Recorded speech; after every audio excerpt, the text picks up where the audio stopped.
Good morning everybody, स्वागत है आप सभी का एक नए वीडियो में। अभी हम बालकनी में सनराइज देखने के लिए आए हैं। Oh yes, there we go. मैं पता है मैंने अपना पूरा स्लीप शेड्यूल सिर्फ इस एक सनराइज के लिए अच्छे से फिक्स किया है। इसके पहले जब मॉनसून हुआ करता था तब मैं हर सुबह 8:30 या मे बी 9 बजे तक कभी कभी सोता था, पर इसकी वजह से, सिर्फ इसकी वजह से मैं आजकल उठते वक्त एक बहुत ही बड़े स्माइल के साथ उठता हूँ। और यार मेरा मानना है कि इसकी वजह से मेरे जनरल हैप्पीनेस लेवल्स के ऊपर एक बहुत पॉजिटिव चेंज मिला है। सो अभी हम लेने वाले हैं morning body weight. There we go, वापस 69.85। पिछले हफ्ते का जो सबसे लोएस्ट वेट था वो भी बिल्कुल यही था। मैं यूजुअली अपने न्यूट्रिशन में चेंजेस तब तक नहीं बनाता जब तक मुझे एटलीस्ट 2 हफ्तों के लिए कोई विजिबल चेंजेस नहीं दिखते। हमारी बॉडी एक डेली या वीकली बेसिस पे बहुत सारे फ्लक्चुएशंस के थ्रू जाती है और उन फ्लक्चुएशंस की वजह से डे टू डे रीडिंग्स और वीक टू वीक रीडिंग्स ये काफी ज्यादा ऊपर नीचे जाते हैं। पिछले हफ्ते के 69.8 केजी रीडिंग के बाद मेरे सारे रीडिंग्स 70s में आए थे, पर इसकी वजह से मैंने इमीडिएटली चेंज नहीं बनाया। मैंने अपनी कैलोरी रेंज और अपना कार्डियो रेंज अभी भी सेम ही रखा। मैंने 1 महीने पहले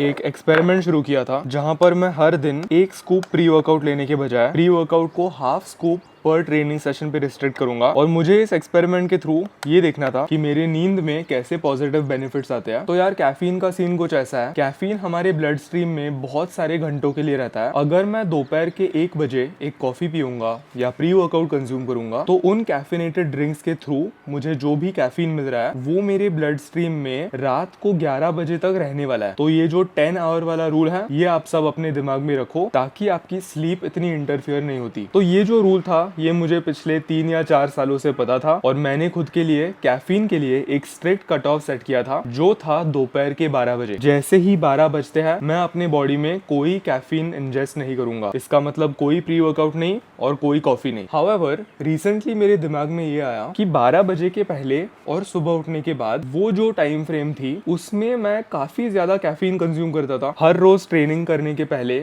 मैं 1 स्कूप प्री वर्कआउट लेता था। सुबह कभी कभी उठने के बाद सनराइज देखते वक्त मैं कॉफी पीता था और ट्रेनिंग करने के बाद जब मैं वापस घर आता था it used to still be early, इसीलिए मैं एक और कॉफी का कप बनाता था। और कॉफी मैं कैफीन रीजंस के लिए नहीं पीता हूँ, मैं जेन्युइनली कॉफी को दिल से बहुत पसंद करता हूँ। तो एक दिन मुझे ये स्ट्राइक हुआ कि शायद मुझे रात को नींद आने में टाइम इसीलिए लगता है इज बिकॉज मेरा टोटल इनटेक ही बहुत ज्यादा है। इसीलिए पिछले 1 महीने से मैंने अपना प्री वर्कआउट का डोसेज रिस्ट्रिक्ट किया है और मैं हर रोज सिर्फ 5 ग्राम प्री वर्कआउट कंज्यूम करता हूँ जो हाफ स्कूप से भी कम है। यार इसके कई बेनिफिट्स है। सबसे पहले प्री वर्कआउट के जो भी कंटेनर्स होते हैं वो थोड़े से ज्यादा लास्ट करते हैं। सेकेंडली अब मेरे बॉडी को इस 5 ग्राम्स वाले मेजरमेंट की आदत हो गई है तो बॉडी को इससे ज्यादा प्री वर्कआउट की जरूरत भी नहीं रहती and it gets the job done. और ये कैफीन इतना क्लोजली मॉनिटर करने की वजह से अगर मैं जिम के बाद या जिम के पहले एक कॉफी भी पी लेता हूँ तभी भी मेरा टोटल कैफीन इंटेक इतना ऊपर नहीं जाता। और सो फार इस पिछले 1 महीने में मेरे कोई स्लीप प्रॉब्लम्स नहीं आया। मैं रात को बहुत जल्दी से सो जाता हूँ, मे बी लेटने के 5-10 मिनट बाद, और मैं सीधा सुबह उठता हूँ जब आइदर मेरा अलार्म बजता है या मेरी खुद की बॉडी मुझे 6:30 पौने 7 बजे उठाती है। प्री वर्कआउट रेडी हो गया, सनराइज वहां से हो रहा है, चलो जाके पुश ट्रेन करते हैं। थोड़ा सा सीन हो गया है मेरे पास इन टोटल वार्म वेयर की अगर बात की तो इस मोमेंट पे सिर्फ 2 है। एक है वो ग्रीन कलर का हुडी जो आपने व्लॉग्स में बहुत बार देखा होगा और एक है मेरा ब्लैक स्वेटशर्ट। तो वो जो ग्रीन हुडी था वो मैंने पिछले वीडियो में जब मैं नील और आर्यन चलते चलते पुणे के दूसरे साइड पे पहुंच गए थे और आर्यन के घर पे पहुंच गए थे उस वाले वॉक पे पहना था। और उस हुडी में इतना पसीना हो चुका था कि मैंने वो हुडी आर्यन के घर पे एक वॉश के लिए डाल दिया। तो वो हुडी वहां पर है और मेरा जो ब्लैक स्वेटशर्ट है वो मैंने कल लेग्स ट्रेन करते वक्त पहना था, इसीलिए वो भी घर पे धोने के लिए गया। और ये एक प्रॉब्लम इसीलिए है क्योंकि विंटर चालू होने के बावजूद इवॉल्व में कुछ लोग आते हैं, मुझे एग्जैक्टली कौन है पता नहीं, पर उनको साल भर इवॉल्व के अंदर एक जिम के अंदर एसी चाहिए होता है। अब अगर आप एक ऑफिस स्पेस में बैठे हो जहां पर आपको थोड़ा सा कंफर्टेबल होना है तो मैं एसी होना ये फुल्ली समझ सकता हूँ, पर इवॉल्व जैसे जगह पे जहां पर आप ट्रेन करने के लिए जाते हो, जहां पर आप कोई फिजिकल एक्टिविटी करते हो विद द होप्स कि आपको थोड़ा सा पसीना आए, आपके एंडोर्फिन्स अच्छे से फायर अप हो, आपकी पूरी डोपामिन रिवॉर्ड सिस्टम अच्छे से एक्टिवेट हो, ये लोगों को नहीं चाहिए। लोगों को पता नहीं क्यों पर पसीना आना इक्वल टू बैड थिंग ये लोगों के दिमाग में अटका हुआ है। सो इवॉल्व में एसी फुल ऑन, चाहे समर हो चाहे विंटर हो, 17, 18, 19 डिग्रीज ऐसे फुल ऑन बजता रहता है। और हुडी ना लेके जाना बहुत बड़ी रिस्क है, स्पेशली विंटर में। तो शायद हमें आने वाले कुछ दिनों में एक दुकान में जाके एक स्वेटशर्ट लाना पड़ेगा, सादा, जो 1000 रुपए का मिलता है, 700 रुपए का मिलता है, एकदम बेसिक लेके आएंगे ताकि हम थोड़े से वार्म रहेंगे यार। क्योंकि एसी का टेम्परेचर इतना ज्यादा होने की वजह से ना, मैं जितना भी वार्म अप कर लूं, मेरे जॉइंट्स, ये देखो जॉइंट्स अभी भी कोल्ड ही रहता है, तो उससे रिस्क ऑफ इंजरी काफी ऊपर जा सकती है। बेचारा इसको तो बाइक पे आना पड़ता है, बहुत ही ठंडा होगा, हवा यहाँ से अंदर घुसती है। हेलमेट की वजह से बच जाता है बट सर, मेनली तो कान कवर्ड रहने चाहिए। हमने पिछले पुश डे में जो स्ट्रैटेजी इस्तेमाल की थी, वो सेम स्ट्रैटेजी हम आज भी इम्प्लीमेंट करेंगे। मुझे काफी पसंद आई। वो जो स्ट्रैटेजी थी ना, उसमें इतनी सिंप्लिसिटी थी कि ट्रेनिंग सेशन अप्रोच करते वक्त मैं मेंटली बहुत ज्यादा गोल ओरिएंटेड रहता हूँ। पिछले पुश डे में हमने चेस्ट का जो यूजुअल फॉर्मूला रहता है, एक प्रेस प्लस एक fly, same thing for shoulders, एक कंपाउंड प्रेस प्लस एक आइसोलेशन, इसकी जगह हमने वो सारे 4 टोटल सेट्स के लिए एक ही मूवमेंट लगाई थी। चेस्ट के लिए मशीन चेस्ट प्रेस के 4 सेट और शोल्डर्स के लिए लैटरल रेजर्स के 4 सेट। तो ये करने से एक पुश डे बहुत ही सिंप्लीफाई हो जाता है, क्योंकि जिम जाते वक्त मेरे दिमाग में रहता है कि मुझे 3 एक्सरसाइजेस लगाने हैं और उन पे अपना 100% देना है। एंड सो फार अगर रिकवरी की बात आई तो आई थिंक हमें वॉल्यूम का वापस इस नए स्प्लिट के लिए स्वीट स्पॉट मिला है। जैसे हम 4 डे स्प्लिट लगाते वक्त 6 सेट्स पर मसल ग्रुप लगाते थे टू एंश्योर कि हम अगले ट्रेनिंग डे तक अच्छे से रिकवर हो रहा है, वैसे ही एक कम रिकवरी दिन होने की वजह से पुश पुल लेग्स वापस जब पुश आता है तो 4 सेट्स लगाने से हम अच्छे से रिकवर हो रहा है। आज हम शायद मशीन चेस्ट प्रेस पे एक पीआर के लिए जाएंगे, क्योंकि रिकवरी अच्छे से हुई है, चेस्ट रिकवर्ड है। एंड यार ये रिकॉम्पोजिशन जर्नी क्या है, it's about burning fat and building muscle at the same time. Last time हमने 96 किया था, आज शायद हम वो 3 kg की ब्रिक ऐड करके एक ऑल टाइम पीआर 99 के लिए जाएंगे, एक अच्छे 40 सेकंड सेट के लिए। Let's go. गरम होता कोणाला गरम होता था। एनीवेज, मुझे रिस्ट रोटेशंस करते वक्त कोई कॉन्फिडेंस नहीं है, सचमुच बहुत ही ज्यादा ठंडा है। आज शायद हमारी पहली मूवमेंट लगाने के पहले हमें 10 मिनट एटलीस्ट कुछ ना कुछ बॉडी मूवमेंट करने पड़ेंगे, चाहे वो रोटेटर का वार्म अप्स हो, चाहे वो शोल्डर रोटेशंस हो, कुछ ना कुछ करना पड़ेगा, क्योंकि मैं ऐसे कंडीशन में अपना मेन सेट अप्रोच नहीं कर सकता, मुझे इंजर नहीं होना है। एक आउटडोर जिम बनानी चाहिए हमें, जो भी मशीन लगता है ना उसके साथ। क्या लगता है, dumbbell, bench, Smith machine, cable machine, सब कुछ हो जाएगा। नहीं पर लेग एक्सटेंशन, लेग कर्ल, छोड़ो। Good reps only.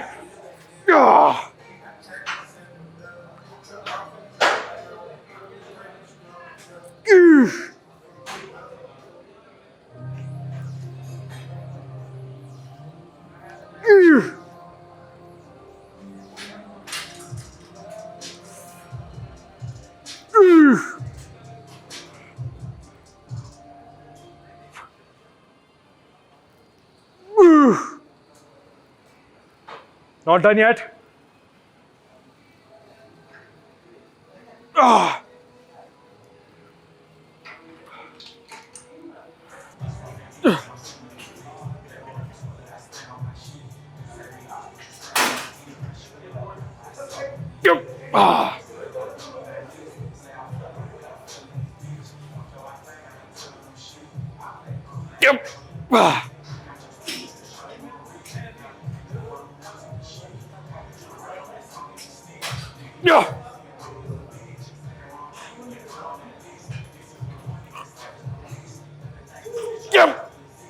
Not done yet. Not done yet.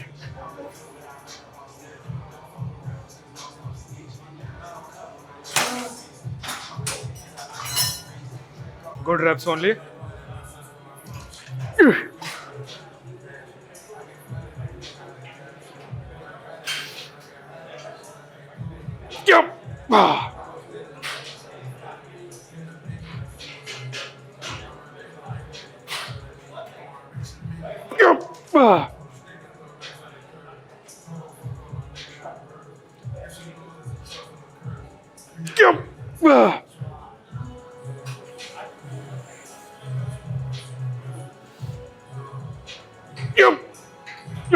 Not done yet. एक और.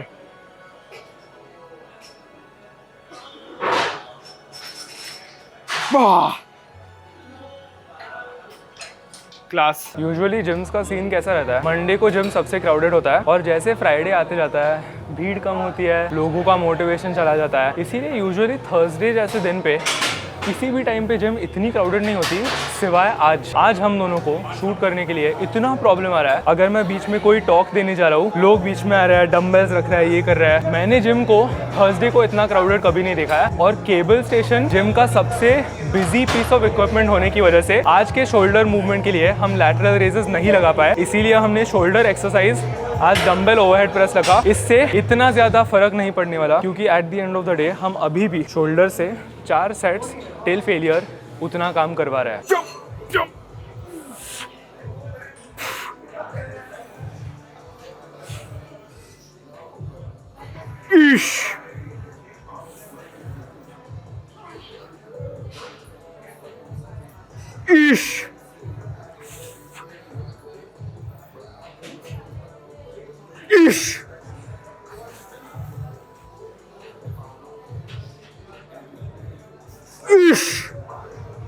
Easy.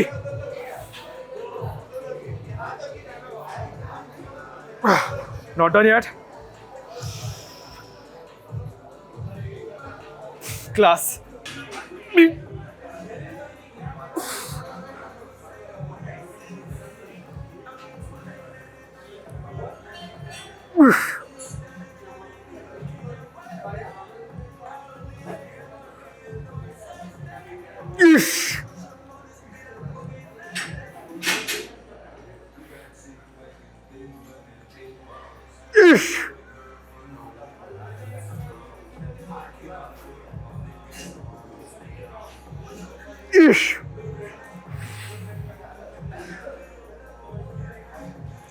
Oh.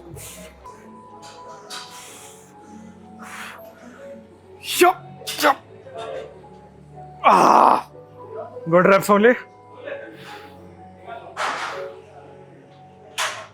Ish.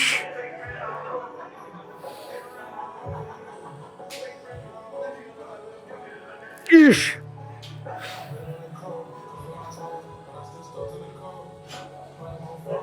Ish.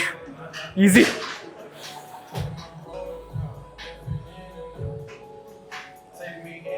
Not done yet.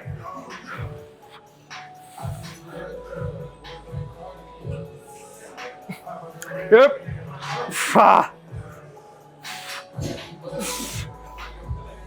ये जिंदगी में लाइफ टाइम एक पीआर है। मैंने 27 को सेकंड सेट के लिए इतने टाइम अंडर टेंशन के लिए कभी नहीं किया। इसका मतलब अगले पुश डे पे हम 30s के साथ हमारा पहला सेट लगाएंगे, पर time under tension, control, slow eccentrics के साथ। मैं क्या बोलता हूँ, अगर आप वेट को 3 से 4 सेकंड के लिए अच्छे से कंट्रोल कर सकते हो, यू मास्टर्ड इट। लाइक इससे बड़ा फ्लेक्स नहीं है जिम में। चाहे तो हम 35 kg 37.5 उसके साथ 1 या 2 रेप्स ऐसे स्पॉटर के साथ लगा सकते हैं, पर क्या उससे मुझे अपना डिजायर्ड आउटकम मिल रहा है? नहीं। These are the real sets that count. Look at that. Single digit, definitely single digit. एक स्कल्पचर की तरह दिखता है। डेल्ट्स की बाकी हमेशा से फ्रीकी थे, पर जब चेस्ट फाइबर्स दिखना चालू होते हैं, ये ऐसे ऐसे lines, that is real leanness. Look at that, crazy. और हमने single digit body fat percentage पे किया। कुछ भी बोलते हैं लोग, पॉसिबल नहीं है। व्हाट इफ, मैं हमेशा क्या बोलता हूँ, what if it's possible. Good reps only.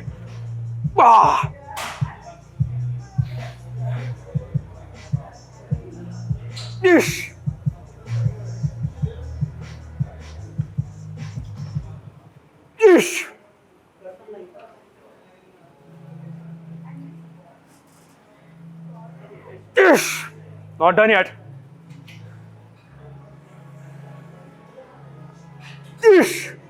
Easy.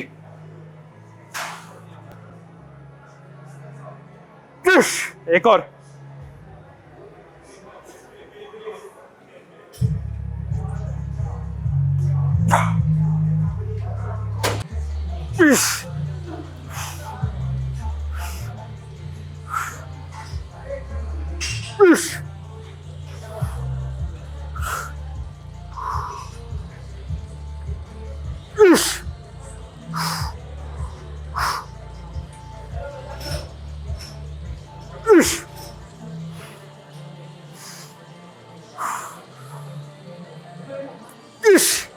Not done yet.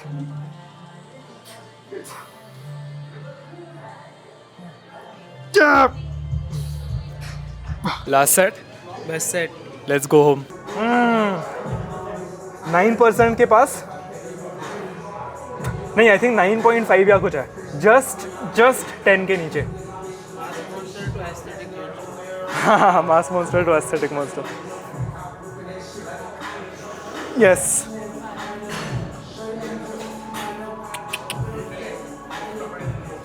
So Avadhoot, delt छोटे हैं ना?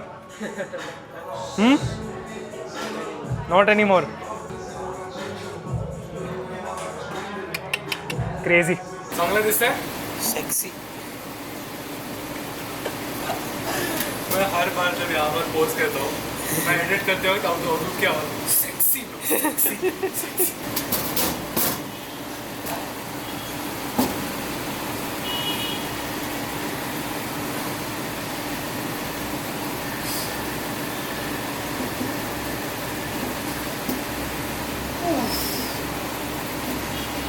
नई डिस्कवरी कैमरा मध्ये दिसतंय? यस। ये चेस्ट वेन और ये नई वेन है। ये पहले एक ही थी, अभी यहाँ पर भी स्प्लिट अप हो गया। ये सब नया है। New muscle.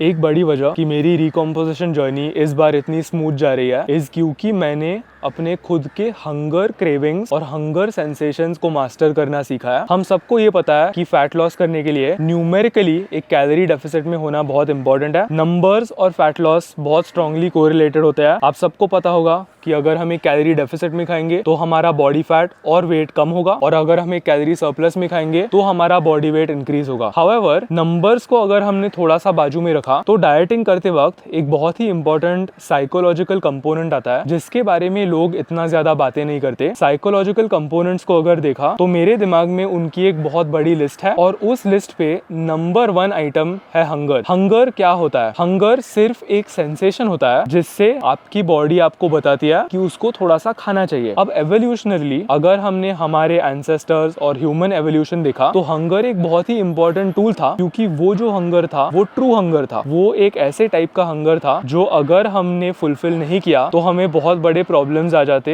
In terms of survival. पहले हमारे बॉडी में हंगर वाला सेंसेशन आता था, हम जाके एनिमल्स को हंट करते थे, प्लांट्स पे जाके फ्रूट्स, वेजिटेबल्स, बेरीज, इन सारे चीजों को गैदर करते थे, रात को एक बहुत बड़ा फीस्ट करते थे और सो जाते थे। फिर अगली सुबह दोपहर तक में भी हंगर वापस आ जाता था और फिर हम वापस हंट करते। इन टुडेज वर्ल्ड मॉडर्निटी का ये स्ट्रगल है कि हमारे पूरे के पूरे हंगर सेंसेशंस की वाट लग गई है। हमें लगता है कि हमें बहुत भूख लगी है, पर इन रियलिटी हमने पिछला वाला मील 3 घंटे पहले ही किया था। खुद को पूछो, क्या वो रियल हंगर है? क्या वो ट्रू हंगर है? मॉडर्निटी की वजह से, इन सारे क्विक कॉमर्स एप्स की वजह से हमें एट डिमांड खाना कभी भी मिल सकता है। अगर मैं अभी अपने फोन पे एक ऑर्डर दूंगा तो अगले 10 मिनट में खाना मेरे घर तक पहुंच जाएगा। इसकी वजह से हमारे खुद के हंगर क्रेविंग्स और हंगर सेंसेशंस को कंट्रोल करना उतना ही ज्यादा इंपॉर्टेंट बन चुका है। सबसे बड़ा रीजन कि डाइट्स फेल होते हैं इज बिकॉज ऑफ हंगर। हमें भूख लगती है, हम उस भूख को ऑब्जर्व करने के बजाय उसे फुलफिल करते हैं। इससे क्या होता है, at the end of the day hunger अगर 7 बार आता है, हम 7 बार खाना खाते हैं, बीच में चाय बिस्किट खाते हैं, स्नैक्स खाते हैं, कोई न्यूट्रिशनल मील्स कंज्यूम नहीं करते। At the end of the day हम हमारे कैलोरी बजट के ऊपर चले जाते हैं। इंस्टेड हंगर को हमेशा सेटिस्फाई करने के बजाय उसे ऑब्जर्व करो। अगर मैं ये घास की पत्ती लूंगा और अपने हाथ पे खुजली करूंगा तो वो क्या है? खुजली सिर्फ एक सेंसेशन है। मेरे पास 2 ऑप्शंस है, आइदर मैं उस सेंसेशन को सिर्फ ऑब्जर्व कर सकता हूँ जिससे कुछ मिनटों के बाद वो सेंसेशन चला जाएगा, या मैं उसे फुलफिल करके खुजली कर सकता हूँ। Hunger is the same. अगर आपने कभी नोटिस किया है, अगर आप एक ऐसे सिचुएशन में हो